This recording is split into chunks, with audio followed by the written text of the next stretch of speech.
జాగృతి అధ్యక్షురాలు కల్వకుంట్ల కవిత వరుస ప్రోగ్రామ్స్ తో దూకుడు పెంచారా?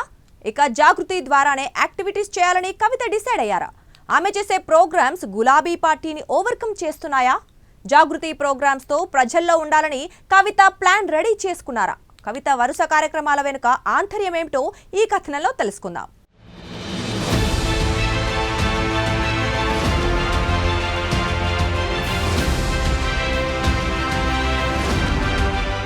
తెలంగాణ జాగృతి అధ్యక్షురాలు కల్వకుంట్ల కవిత ఇటీవల వరుస ప్రోగ్రామ్స్ నిర్వహిస్తున్నారు.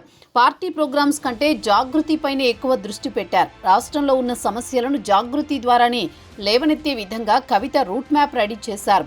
వరుసగా జిల్లాల పర్యటనలు, ప్రజా సంబంధిత అంశాలపై రౌండ్ టేబుల్ సమావేశాలు నిర్వహిస్తున్నారు. నిత్యం ప్రజల్లో ఉండేందుకు ప్రయత్నం చేస్తున్నారు. దీంతో రాష్ట్ర రాజకీయాల్లో కవిత హాట్ టాపిక్ గా మారారు.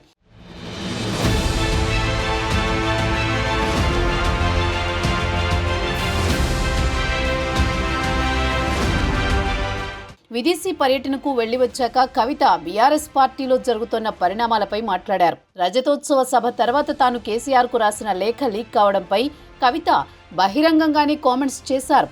దీంతో బీఆర్ఎస్ పార్టీలో ఒక్కసారిగా అలజడి రేగింది. రాజకీయ పరిణామాలు వేగంగా మారిపోయాయి. పార్టీ వర్కింగ్ ప్రెసిడెంట్ కవితను ఉద్దేశించి నేరుగా కామెంట్స్ చేయకున్నా పరోక్షంగా మాట్లాడారు. ఎంతటి వారైనా పార్టీ అంతర్గత వ్యవహారాలు బహిరంగంగా మాట్లాడవద్దు అని హెచ్చరికలు జారీ చేశారు. ఇక అప్పటి నుంచి గులాబీ క్యాడర్ జాగృతితో అంటీ ముట్టనట్టు వ్యవహరిస్తోంది. దీంతో జాగృతి ద్వారానే కవిత ప్రోగ్రామ్స్ నిర్వహిస్తున్నారు.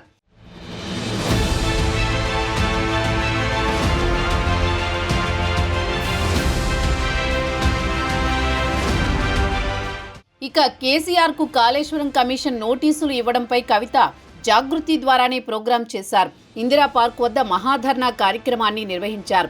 కాళేశ్వరం ప్రాజెక్టు అంశంతో పాటు నీళ్లు, నిధులు అనే అంశంపై రౌండ్ టేబుల్ సమావేశం నిర్వహించారు. భద్రాచలం దగ్గర ఏపీలో విలీనమైన 5 గ్రామ పంచాయతీలు ఉన్నాయి. వీటిని తిరిగి తెలంగాణలో కలపాలని జాగృతి ఆధ్వర్యంలో రౌండ్ టేబుల్ సమావేశం ఏర్పాటు చేశారు. ఇక బీసీలకు 42% రిజర్వేషన్ల అంశంపై అన్ని ఉమ్మడి జిల్లాల్లో రౌండ్ టేబుల్ మీటింగ్స్ ఏర్పాటు చేశారు.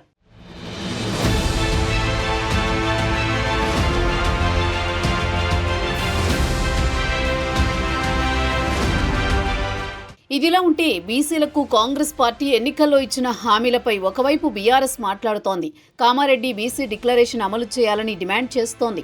కానీ ఈ విషయంలో గులాబీ పార్టీని ఓవర్కమ్ చేస్తూ జాగృతి ఆధ్వర్యంలో కవిత ముందుకు వెళుతున్నారు. ఇప్పటికే బీసీలకు 42% రిజర్వేషన్లపై కవిత కార్యాచరణ ప్రకటించారు.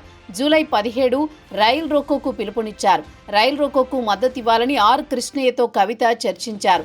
ఆర్ కృష్ణయ్య సైతం కవిత పోరాటానికి మద్దతు ఇస్తున్నట్లు తెలిపారు. మరోవైపు రైల్ రోకోకు మద్దతివ్వాలని సిపిఎం కార్యాలయానికి వెళ్లి రాష్ట్ర కార్యదర్శి జాన్ వెస్లీతో కవిత చర్చలు జరిపారు.